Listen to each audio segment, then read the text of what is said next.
addressing you guys shortly. But before we get started, first of all, I want to thank y'all for being here. We appreciate your attention to this matter.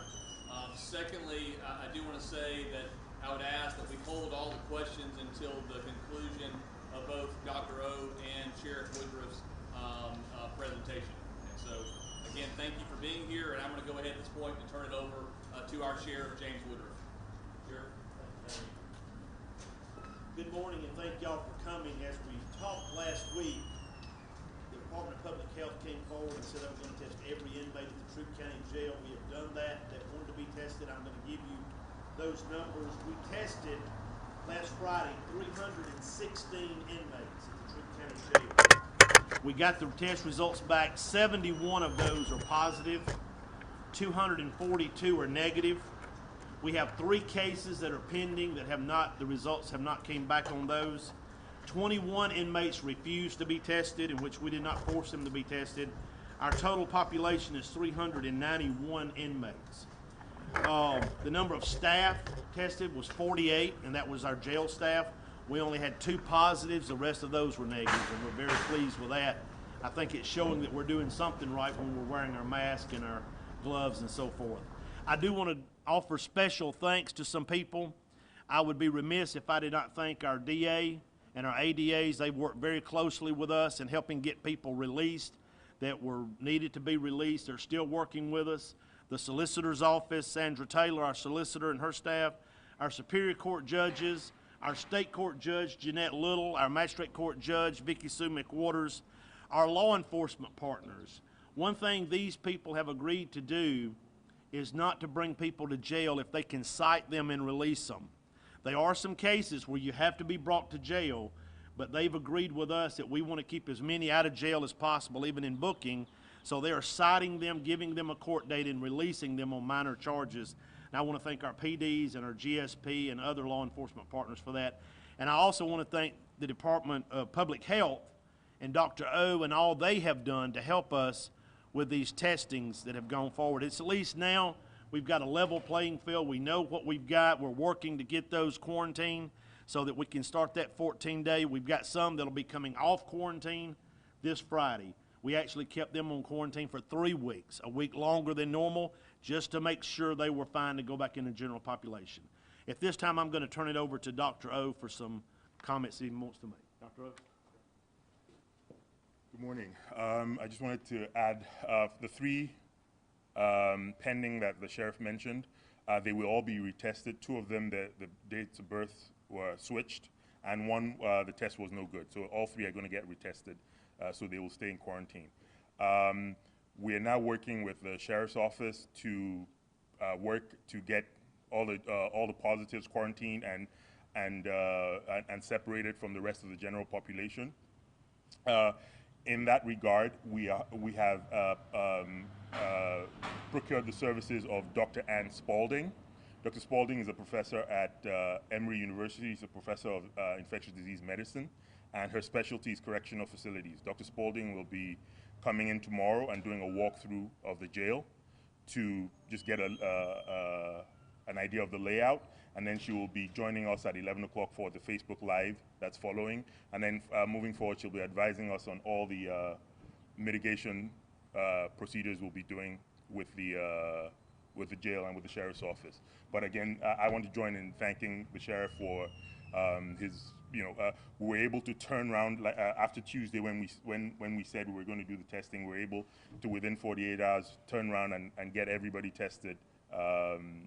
Very, very quickly, and with the help of the sheriffs and the deputies, which was, just absolutely incredible. Those are the only comments I have, and I'll be ready to take any questions along with the sheriff.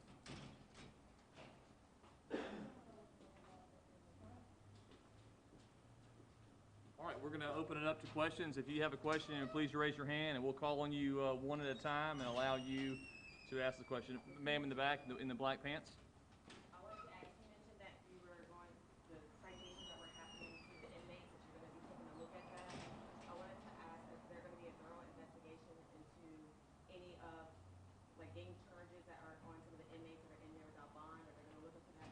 What the DA's office is doing, and I think we can all appreciate it's going to be a long task because it's a lot of people, those charges, but they're looking at each individual charge on each individual person.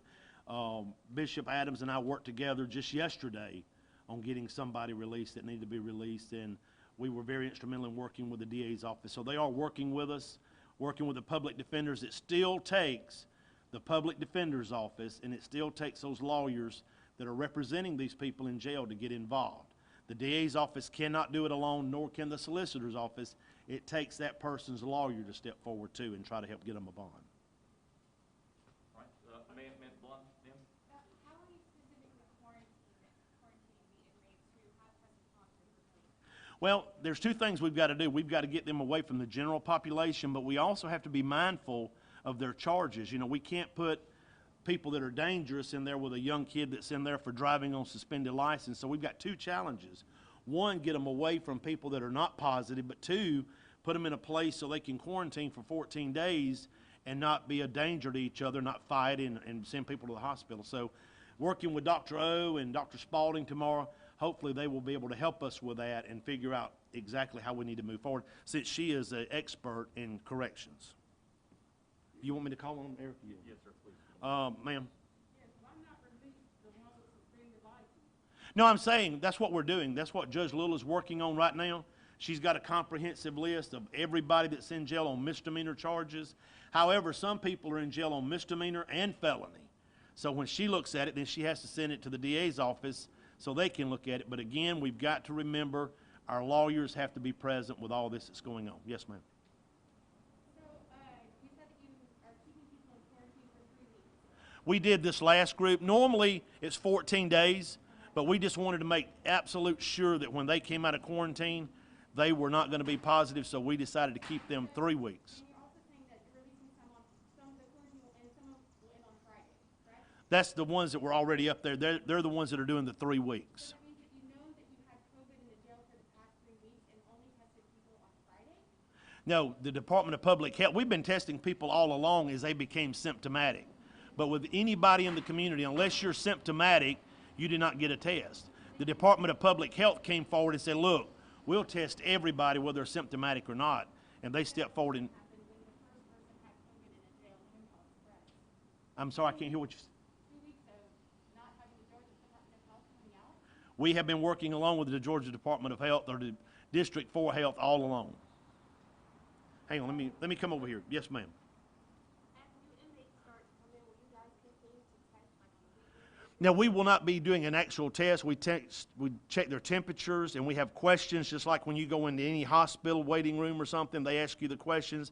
They check your temperature just like up here. We check your temperature.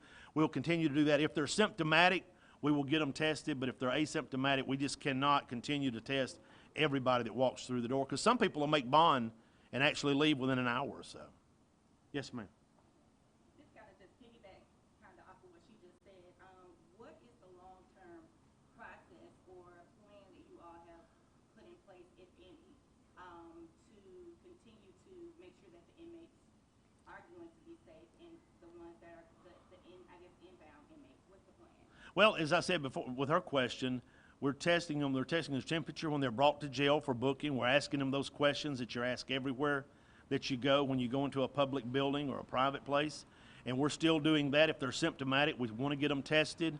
But to believe that we could possibly test every single person that's brought to jail every day, that would be hundreds and hundreds of tests. And a lot of them, by the time the test came back, they'd be released. And so we're going to continue to do everything. We're going to continue to sanitize our cells when we know that they have been positives in there. Plus, we do that on a daily basis anyway throughout the entire jail. So we're doing everything possible, working with Dr. O, working with the Department of Public Health, and taking recommendations. And tomorrow, Dr. Spalding, whatever recommendations that she gives us when she comes down, we'll certainly take those into consideration, her being an expert.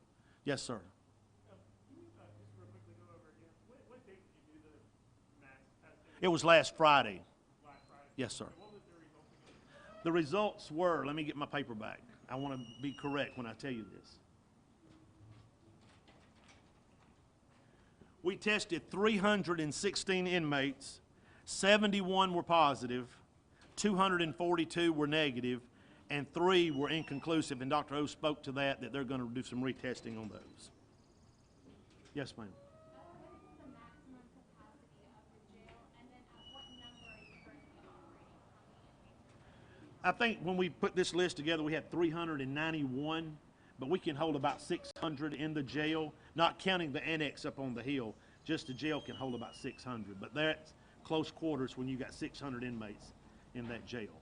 Who has, yes, sir, Daniel?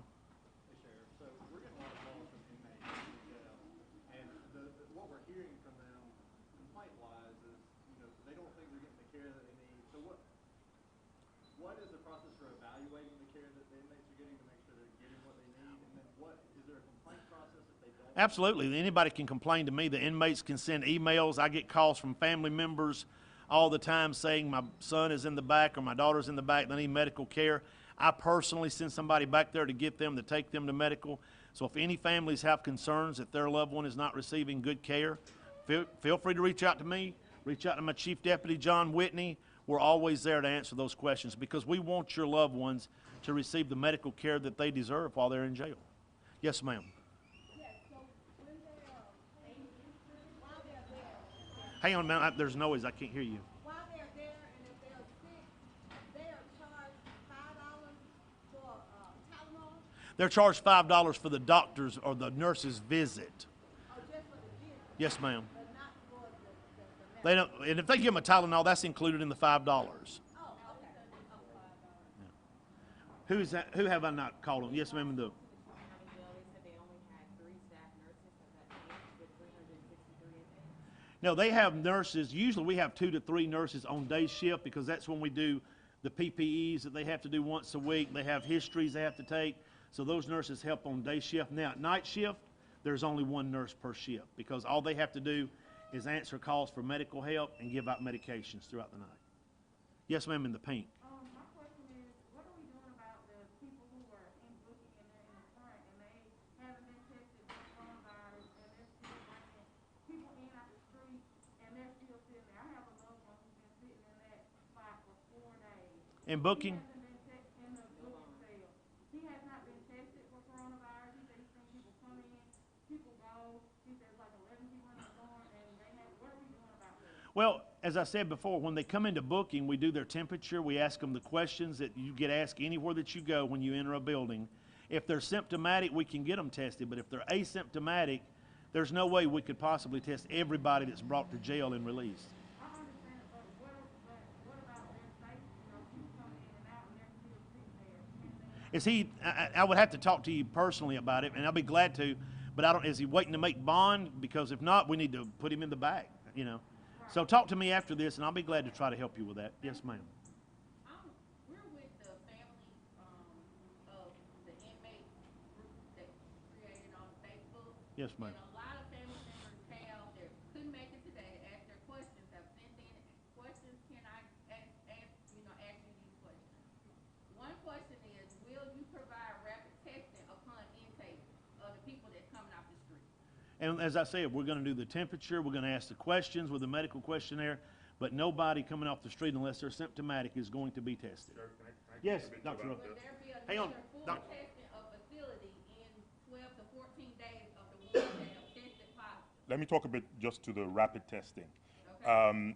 I don't recommend rapid testing because a negative rapid test is meaningless.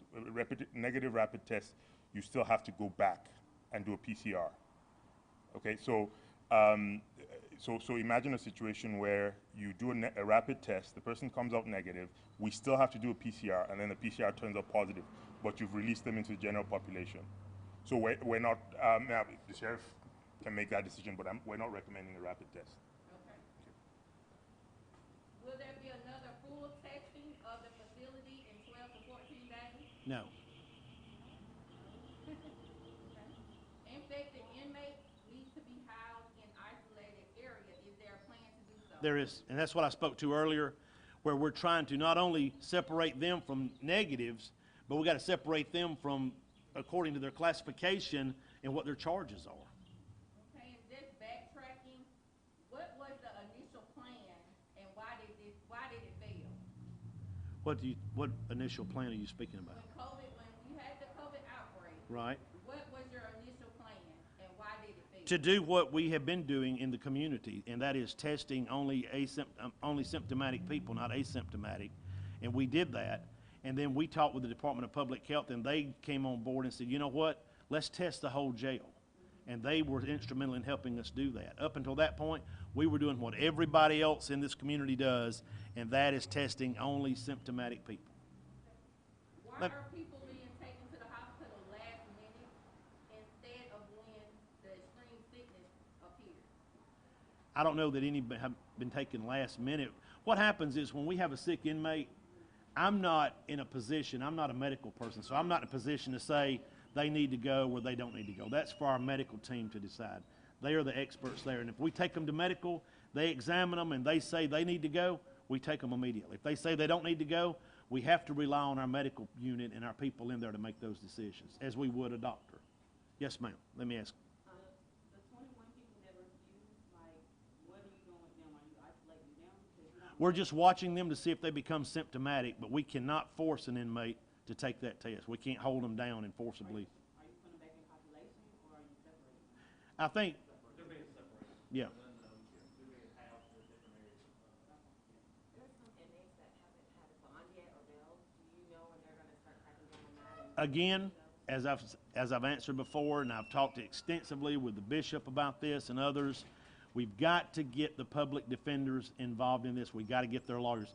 The DA and the solicitor's office can't just give a bond without the lawyer being present and participating in that. Is anybody, yes, ma'am.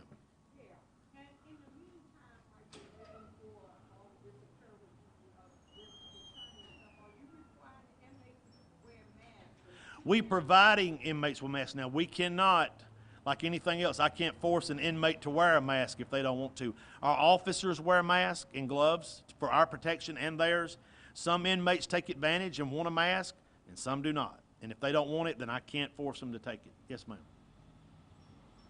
so are you all cleaning the rooms, or are you giving the inmates the? Our officers are doing that. We have a machine that we purchased, and I invited the bishop to come down and take a look at it, where it goes in there and sanitizes, and it kills the coronavirus. We have that. We go over the entire jail with it, and our officers are involved in cleaning that, especially where there's been positive cases. But we do the entire jail every day. How often do you clean? Every day. Every day. Hey, Ernest. Yes, sir. Yes, a grandmother spoke to me yesterday. Who's that now? A grandmother. Oh. Grandmother spoke to me yesterday. Okay. And she said that her grandson had been complaining of symptoms, and he was ignored until he started coughing up blood. And that's when they took him to the emergency room. And even when they took him to the emergency room, the care that he was provided was not based on his need. The person that brought him was asked, what's best for the jail? To leave him here overnight or to take him back? Well, I can't speak to what the emergency room does, if they send them back or keep them. I mean, that's totally up to What them. about waiting until he cough up blood? Again, when they have a complaint, they go to medical. Medical assesses them. If they feel like they need further treatment, they send them to the ER. If they don't feel like they need further treatment. And I don't question that, because I'm not a medical professional. I can't say, I don't care what you say, you're the medical professional. I'm not, and I'm going to tell you what to do. I have to depend on them. There's a big disconnect between what the inmates are saying and what's happening. And I'll be glad to meet with anybody about that disconnect. Yes, ma'am. Turn back to what he was talking about, that person was diagnosed with pneumonia and COVID, and you guys brought him back to the jail. He was sent back by the ER. We didn't bring him back. They said, take him back. I have a question, Sheriff. Yes, sir. The 71 that did test positive, I understand that you are going to put them up on the hill. Well, this morning we met, and I'll meet with you and talk about this. Instead of putting all of them up there, because there's limited space, and as I've spoke before, we've got to keep them separated from the negatives, but we've got to keep them separated based on their charges. So to put all of them up there in that one cell, we're going to have to keep some down in the jail, but we're going to I'm going to put them in a place and isolate them away from other inmates, but based on their charges too, to keep them safe right there. So my initial plan was to put everybody up on the hill, but I can't do that now and do it safely, so we backed up. We met this morning, and we're going to do a different plan, but they're going to be kept apart On the Hill, some of them, and at the jail, some. Yes, ma'am. Back to the releasing of inmates, just so that it's absolutely clear, if you can, back up to that again. And Sure. speak to how that process is gonna work. I think I'm hearing you say that it's gonna be up to the individual inmates' families and them reaching out to the Yeah. DA. Hang on a minute. I'm going to get Lindsay Finn. She's our court administrator. She could probably speak to that Okay. better. That's right. So each individual inmate's family would need to get in touch with the DA. That's correct. So that, Well, they need to get in touch with their public defender. If they don't have one, they can reach out and apply for one. And I've got the phone numbers here if y'all need them. yeah, people probably do need to know that. Okay, if your loved one has a misdemeanor charge, they need to reach out to the State Court Public Defender's Office, which is located in this building. Telephone number there is 706-298-2701. If your loved one has a felony charge, the phone number to the Superior Court Public Defender is 706-883-3000.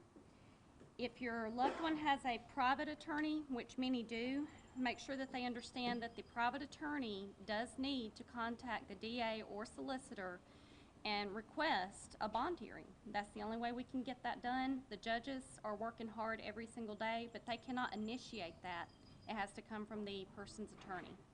And then the process, is just about following the process as far as how the length of time it's gonna take for that inmate to be released. That's correct. And we've made a lot of accommodations to do hearings by Zoom, virtual hearings, so that we don't have to bring the inmates to the courthouse unless it's absolutely necessary. We've made as many accommodations as we can to get those hearings done. We're special setting cases all day, every day. So the courthouse staff, DA, solicitor, and the judges are working very hard to get that done. Yes, ma'am? I have a concern. My son is one of the inmates who has COVID-19. And my lawyer has, previously before he had the COVID-19, the DA, Drew County, had offered him a deal, for his felony charge. And now that he's got COVID-19 and I'm trying to get him bonded out, Drew County has said that he will not give him the deal if he bonds out to go home and get better. How is that fair? How is that fair? I have a bond hearing at 11 o'clock and my son is willing to give his deal up so he can come home and get better. And I'm He's not got sure, three are we more releasing conditions of positive? liver, failure in the past. We're not. He needs to be home. It's not right. I I'm- haven't even said, give him an ankle bracelet, anything. I'm a nurse. He needs to be home where he can get vitamin C and zinc and get the proper food he needs. I'm not sure that the, That is just cruel. I'm not sure that the DAs have to guarantee a deal, when they offer Well, it. he had already offered the deal now that my son is sick and he wants to go bond out. He told my attorney, Rod Skip, if he bonds out, I'm not giving him the deal. Right. Well, So we were going bond this morning and he said, Mom, I don't care about the deal. I just wanna go home and get better. Saturday night, when he had chest pain, I called the jail. They called medical never came. 2 days, medical never came to check on them on the hill. And I'm sorry, I know the sheriff said he's doing all he can, he probably is, but that medical staff that y'all hired up there, they're not good. They're not good. I'm not Ma'am. saying that the sheriff isn't doing his job, but he is. Guys, hold on, guys, 1 second. All right. If you have a specific question about a specific person, we'll be glad to meet with you individually. I don't think this is the place to have that discussion. When is the time?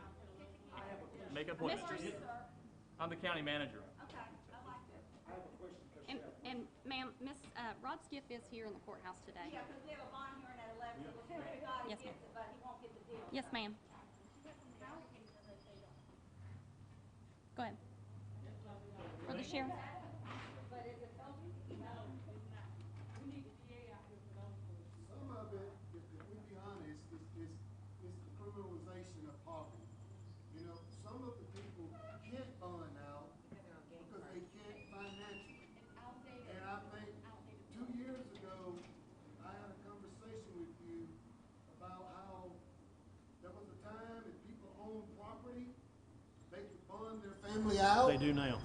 And what you did, and I had a problem with it then, is that you made it so that before I could bond a person out, I have to go get an attorney and hire them to go and look up and prove that I own my property.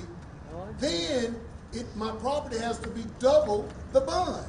And for people of poverty, that's not fair. Well, only if the bond is over $10,000 do you Well, have to do that. we had somebody whose bond was $60,000. Most people in poverty don't own a home that costs Right. more than $60,000. But Ernest, I don't set the bonds, the court sets the bond. But you changed the policy. I changed it to protect the county because there was money being lost when people would forfeit their bond and there was no way to recover that money. But I asked you about that, and I said, give me the specifics. That is the And you specifics. couldn't give me the specifics. If one person, you changed the policy based on what one person No, did? I changed the policy based on what a lot of people did when they forfeited their bond and they didn't have $10,000 in cash. They couldn't bring it to the jail. Well, I So asked we had to about that. change the policy so that the county's protected and we don't have a bunch of bad bonds that we can't protect. Yes, ma'am. Oh, Bishop, yes, sir. There's some inmates that are in prison right now that are being charged with a bond yet. What qualifies a person to be affiliated with a gang and the police? I cannot answer that. That would fall, because the police department, I think, have the gang charges. We don't, thank the Lord in the county, I don't have the gang problems, so we don't have gang charges. So what qualifies a gang charge, I don't know. You'd have to ask them. Yes, sir, Bishop. Chad Woodruff, you're saying that you are going to separate the 71 that have already tested positive, which we know this thing can turn critical in just a drop of a hat. Sure. If that do occur, do you have the staffing that will be able to go out to the hospital if they have to be hospitalized? Yes. Do you have the staffing that can go out there and be with those inmates? Absolutely. Or will there be a problem with saying that there's not enough officers because you have to take them off the street? Now, we would have enough to send out there. And I'm very thankful we've not had very many at all to be actually hospitalized with it. We're thankful for that. Yes, ma'am. So, up on the hill, you have the people who have tested positive. Yes. And right now, they're just all sleeping, like... They're all positive, so they're all together. Yes, but what Sure. does it look like when they're in the cells? Are they just all crammed in together? Well, it's an open type concept where there's 3 beds stacked up, and they can spread out as much as they want. They have beds? They have beds, yes, ma'am. Stacked up like that? No, up there on the hill in the annex, I think you can put 60 inmates in one of those cells up there, because there's 3 beds high, and it's longer from here to that wall back there. It's adequate, because they used to house state prisoners up there. So who will be the contact person, since you saying you don't have a gang problem in the county, but we do here in the city, but they house them at your jail? Right, but I don't make the charge. I'm saying that, Right. so that same number of COVID-19 that you just gave us, we would like that same number on gang-related charges, because again, most of our children are there on gang-related charges that can't bond out, Right. that has COVID-19. But I can't speak to why they have gang charges. I don't know. But who would we speak to? Whoever made the charge, who charged them? That's what we don't know. I think it's Anderson. I don't know. I mean, you can call the jail or call me, and I can look at the booking sheet and tell you who the arresting officer is. Okay, you could give us that number of how many are there with gang-related charges. Can I tell you how many people are in jail with gang? It'd take a while to go through each individual We got file. time. I mean, just like we had the time before the COVID-19 set. Certainly, I can get my staff to start looking and see. Why our kids are there under these charges Right. and can't make bond. But again, I did not understand. I didn't make the charge, so I can't speak to why they were charged. I don't Do you know. agree to give us that number? Yes. Okay, that's what's All right. So, other states, I know like New York, other states have used non-traditional places to house inmates because they do have a problem. When the flow problem is big, it creates, I want to protect you, I want to protect you, I don't want y'all to get sick, I don't want any more inmates to get sick. Can we use non-traditional places to house inmates? If we get to the point where we need to. Had we had a large number of positives, we might have had to look at that. Right now, we've got a secure facility in 2 locations that will adequately do that for us. Do you have a question, Do April? you have respirators? Are there respirators down at the jail just in case this thing do go south? You talking about ventilators? Ventilators, yes. Do you have them? I don't think we do not have any ventilators at the jail. They'd have to go to the emergency room. Okay, so that's what I'm saying. So if it turn bad, if you get 7 or 8 that goes down, then what is your protocol for that matter? To take those 7 or 8 to the emergency room and let those doctors out there assist them. And then they would determine if they're going to admit them to the hospital or send them back in some cases like So we've they actually. wouldn't go to the infirmary first, they wouldn't go to They would certainly come to our medical unit, and then our medical unit would then send them out as we did somebody that we all know So about. first they would have to go through the medical. That's right, yes, sir. And the range of treatment is either go to the hospital or get Tylenol? No, but man, they can. What are they doing? There's a doctor that comes to the jail twice a week, and that doctor can prescribe any medication that they want, and those people get that medication. It's not just the everything's Tylenol. And then otherwise it's just the nurse on staff, the 3 nurses during the day and 1 nurse at night. At night, yes, ma'am. What if volunteers want to help out? If there's volunteer doctors or volunteer nurses to at least provide more adequate health care? Would a good If jail they're be able to volunteer, do that? I mean, I would certainly tell them to talk to our medical staff down there.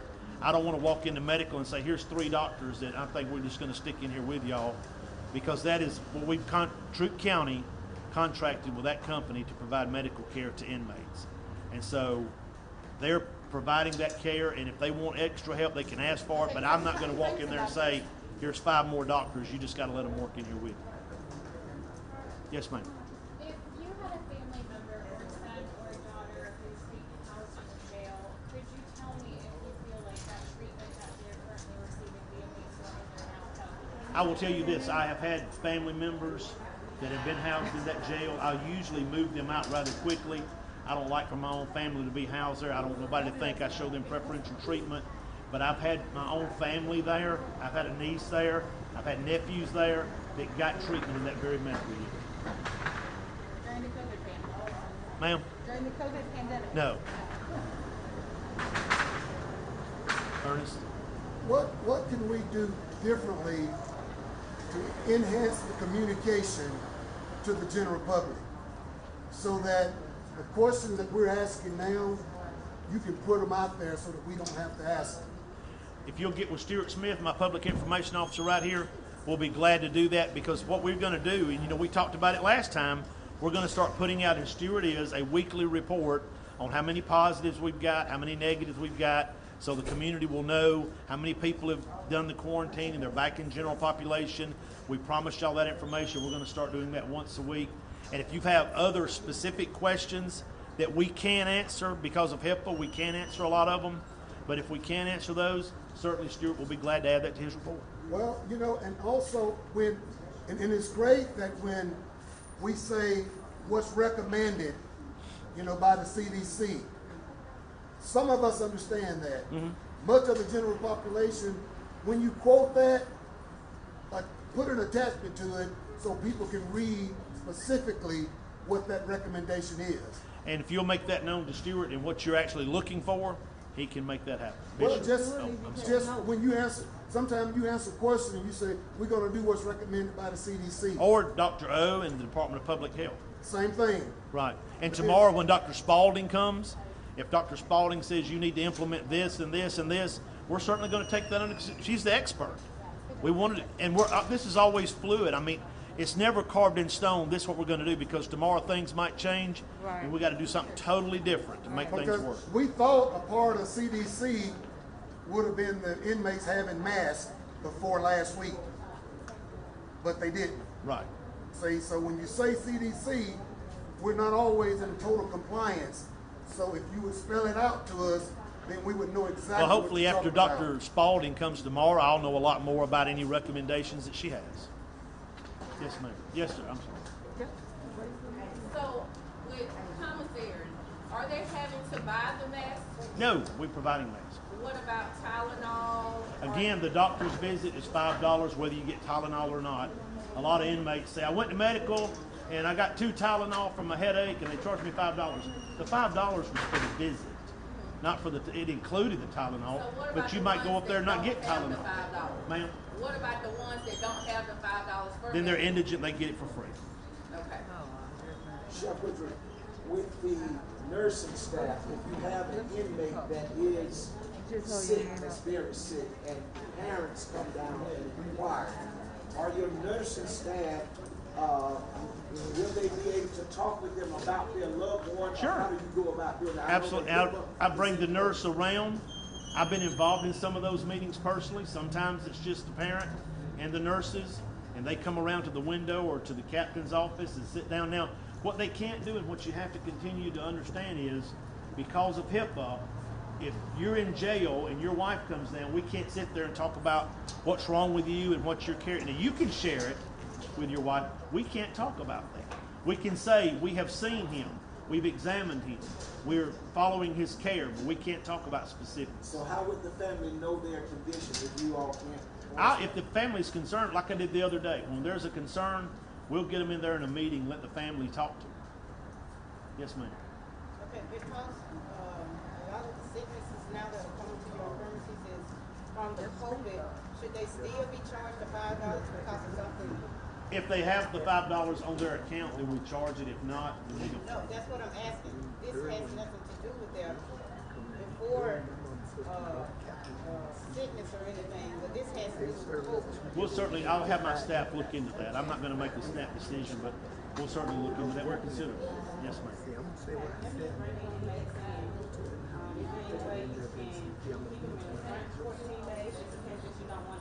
Well, the thing is, if you keep them in the front, somebody in the audience a while ago had said that their son was up front for 4 days now and didn't want to be up front. So I don't want to keep somebody in booking for 14 days because everybody that comes in, if they're positive, then they're going to get it. Yes, sir, Bishop. Chef Woodruff, you were saying and you invited me down to see the machine that you Yes, right. Right. But also the other day we was talking when we had a round table discussion. One of the employees had stated that they only had so many buckets of the chemicals to treat the jail with, and they was concerned about the budget of being able to be over the budget to try to purchase this. What is the long-term goal for this? Because if this thing carry on, the jail has got to continue to be treated. So where are we going to find the funds if we don't have the funds? I assure you on behalf of the county commissioners, and I think I speak for the chairman and Mr. Mosley, that they would provide the funds. We would not let that jail get into it. We've got an additional, Bishop, we've got an additional 7 cases being ordered and shipped today.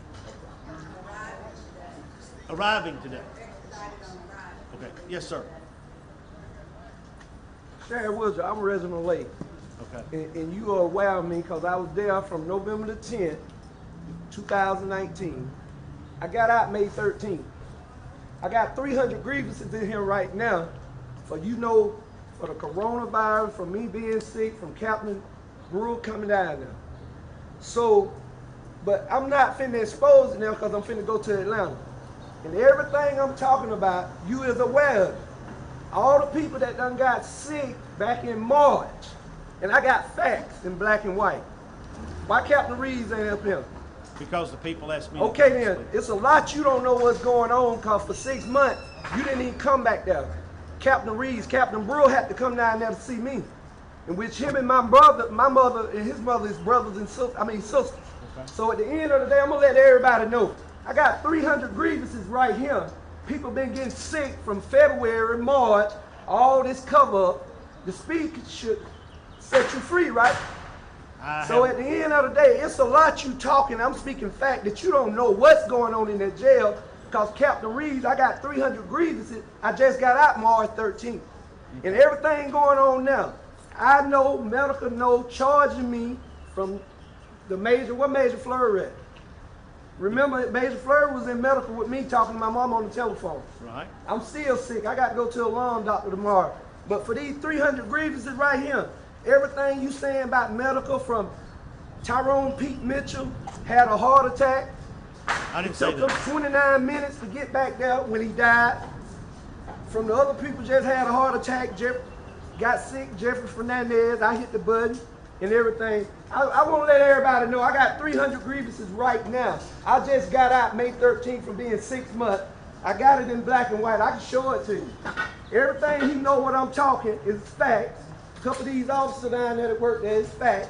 So at the end of the day, when I leave here, who I'm finna go get is to. What's going on now? If you're gonna stand up and speak the truth and speak fact, I done did wrong for a lot of years. I done paid my dues. And it's a whole lot more finna come out. So what you saying right now for these 300 grievances, I just got out May 13th. You aware what's going on. Y'all probably didn't want me to come up here, but I'm here now. But for what I got in here, it's going to put the icing on the cake to a lot. So at the end of the day, what you doing up there, from the jail, got mold in it, from folks done got sick, passing out. The coronavirus been down there. It was down there before March. I got names, I got proof that they had flu and all that, gave antibiotics. So what you saying, stand up to it now. You the sheriff now. Speak facts. And you're a just man, but guess what you're doing? Don't cover up anything. Because I've been there, I got 300 grievances to Captain Reeves with your name on it and everybody else. You knew what was going on. But now it done came out. So when the right person see these 300 grievances in a few minutes, when I put them in the right hand, it's coming out. So everything you said, they charge me so much, they don't trip no money. But at the end of the day, y'all charge me so many $5 with the nurses and everything going on. You know I got it. You know I'm gonna speak the truth. I done did wrong, but I'm gonna speak the truth. I'm heading on to be a 50-year-old man. But at the end of the day, I got 300 grievances right now from getting served old meat. Going on 2 years old, I got fired out the kitchen. So at the end of the day, I got facts that, yeah, it's finna be exposed, and I'm finna put it in the right person's hands. So everything you saying up there, continue to speak it. You the sheriff, but you know you wouldn't come back there. Captain Reeves, where he at? I go back to the jail all the time, Reggie. Yeah, I was there 6 months. I didn't see you one time come back there. Come on now. I'm moving on, yes ma'am. And this facts, I just gave y'all some facts. Indigent, okay? And they don't pay for their medical care, but then later on, when they get money, you take that $5 back. I need to understand that process. We would, if they got a lot of money on their books, if they just get $5 or $10, we wouldn't. But as I spoke to this, When they do get money, then do they, in the future, if they get money, will they then go back and take that money out of their? Yes. So that, Yes, ma'am. that's gotta go. Okay, yeah, in other counties and other states, they're actually, not arresting people for like minor offenses. Right. Or, due to, the COVID outbreak. That's right.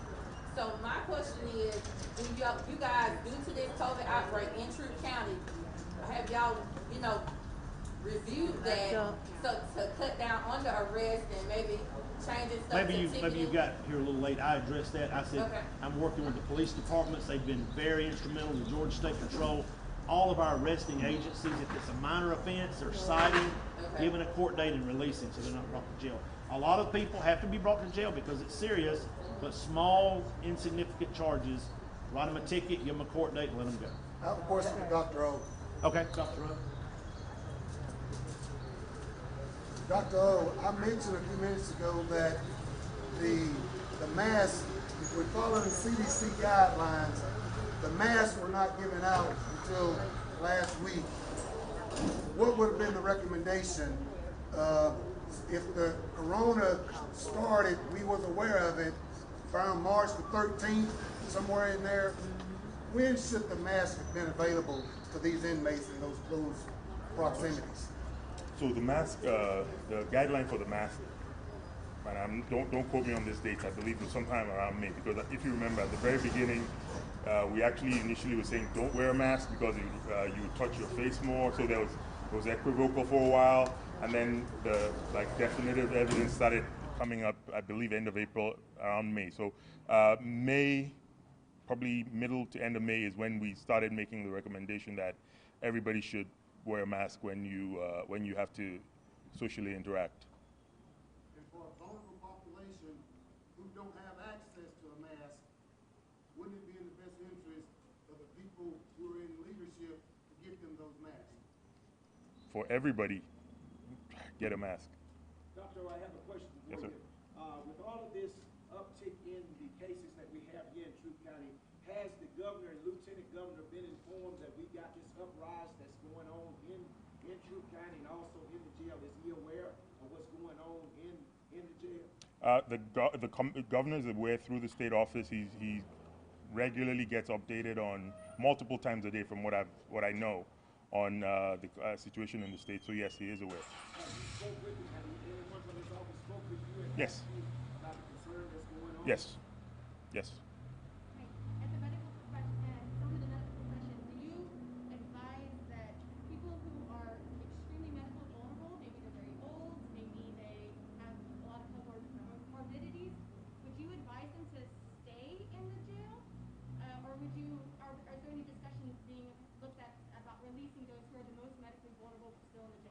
Not yet. You're asking me a question I have no control over. Would you advise? What would your recommendation be? I would advise anybody who's vulnerable to socially distant and not interact. So maybe release them then. That again, I have no control over that. Is there discussion that's happening about those? There is. What's the topic? So to go back to your point about releasing vulnerable people in jail, again, it takes their attorney, whether it's a public defender or a paid lawyer, to get in touch with the solicitor's office or the DA's office and set up a bond hearing. The DA and the solicitor can't do it on their own. It takes that attorney being involved in that conversation and initiating that conversation. That attorney has to be the one to draw up the order that says, let's go in front of a judge and say, she is very vulnerable, he's very vulnerable, they're very sick, let's give them a bond. It happened yesterday. Bishop Adams can attest to it. It happened yesterday where somebody that was sick, the DA went forward, didn't oppose bond, gave them a bond, and they got out yesterday. And that is happening every day. Are you saying as sheriff, you have absolutely no discretion about early releasing? If they're serving misdemeanor time, I do have discretion with that, and Judge Little is looking at that as well. But if you're in jail with no bond, I have no control over letting you out on bond. I don't create bonds, I don't lower bonds, I don't make bonds. The judge and the DA, the solicitor, and the public defender has all control of that. Are y'all organizing the data to figure out how many people are like extremely medical vulnerable? We're depending on our medical unit to tell us that. I'm sorry. This thing fell off. I know it seems like we're asking a lot of questions, but we're the voices of the inmates. Sure. And we're the voices of some of the families Sure. who were not able to be here. Absolutely. So that's why some of the questions are coming forth. Absolutely. So, Sheriff Woodruff, who is the head nurse that is over the facility at the jail? The one- Who is the doctor that you all have down at the jail? The head nurse from day-to-day operations is Susie Woody. The doctor that comes down there, and I'm trying to think, y'all help me with her name, Dr. Shivers. Dr. Shivers. And she also works at the We Care Clinic over on Dallas Street where the employees go. Yes, ma'am. Who has control over setting the bonds and the ones that were not set bonds? Because from what I'm understanding, most of the inmates are being set extremely high bonds, but they know that they can't get out. Right, and I'm gonna turn that over to Lindsay Finn. The public defender can request a review. If no bond has been set, the public defender can request that the judge review that. But again, that is up to the public defender or defense attorney to request it of the judge. Again,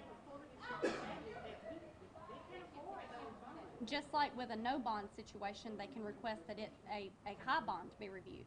So they can request that these bonds be looked at again. Yes, absolutely. But then they lower them and the poor people still can't afford them. They can't afford the bonds. Even if they review the process, they're too poor. And then they're just screwed. And so then that means that people of privilege are gonna set that bond and the poor people are stuck there getting COVID. That sounds like a legislative question. It is, it's not. That's a legislative thing. Yeah, that's something to take to the Capitol. All right, Lindsay. Guys, thank y'all very much. We're going to conclude this press conference. If you have a specific question about your loved one, we welcome you to reach out to us. We will continue to do our best to have continued dialogue with you and your family members. Thank you very much.